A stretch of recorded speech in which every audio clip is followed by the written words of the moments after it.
Spejderbevægelsen i Danmark har de senere år mistet medlemmer. En tredjedel af dem, der tidligere trak i spejderuniformen, har forladt bevægelsen sammenlignet med for eksempel 20 år siden. Umiddelbart en melding nok mange vil trække på skuldrene af og sige, nå hvad så? Men ikke erhvervsmanden Lars Kolind. Han mener, at faldende tilslutning til spejderbevægelsen kan få betydning for dansk erhvervsliv.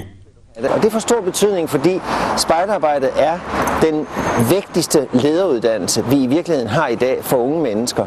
Og i gamle dage var det jo sådan, at der kom de unge mennesker jo ind i forsvaret, og det er nogle af dem blev sergeanter og løjtnanter, og de fik lederuddannelse. Det gør de ikke mere, og derfor er spejderarbejdet den lederuddannelse, som vi har, og som dansk erhvervsliv er meget afhængig af. Det, der er unikt ved spejderarbejdet og den lederuddannelse, som spejderarbejdet er, det er, at det er en mærkelig kombination af både det individuelle og det kollektive. Og det vil sige, at jeg lærer gennem spejderarbejdet at blive selvstændig og tage vare på mig selv og klare mig selv og stå fast på mine synspunkter. På den anden side lærer jeg også at tage ansvar for fællesskabet. Og det vil sige at sørge for, at gruppen kommer til at arbejde godt sammen, at sørge for, at ingen falder ud, alle er med osv. Det kan man ikke lære på Handelshøjskolen, fordi spejderarbejdet er en meget bred vifte af aktiviteter, og det er netop gennem den brede vifte af aktiviteter, at man lærer alle disse ting. Hvis man spiller fodbold, så kan man godt lære at samarbejde, men det er en meget, meget snæver ramme. Spejderarbejdet er jo i virkeligheden alle aktiviteter, og derfor så lærer man, om jeg så må sige, for livet gennem spejderarbejdet, men man lærer for fodboldbanen i fodboldspillet. Tag hele listen over de 100 højst placerede danske erhvervsledere. Jeg garanterer for 50% eller flere har været spejdere. Christine Hvidø er patruljeleder for 10 spejdere i Grævlingepatruljen i Gribskov Trop. Hun er ikke i tvivl om, at spejdertiden har givet hende nogle redskaber, hun kan få gavn af senere i livet.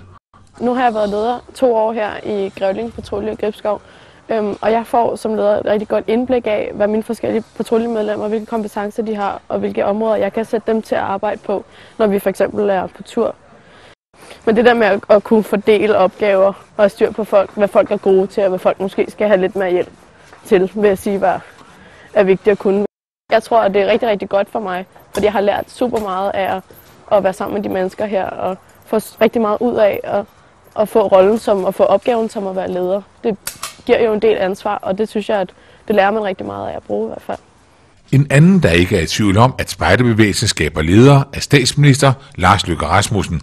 Han sagde til JP Radio. En statsminister, der ikke ved, hvor hun vil hen med Danmark, kan jo være nok så fint og godt et menneske, men så nytter det jo ikke rigtig noget. Så det er jo ligesom den gode patruljeleder, man skal jo vide, hvor man vil hen.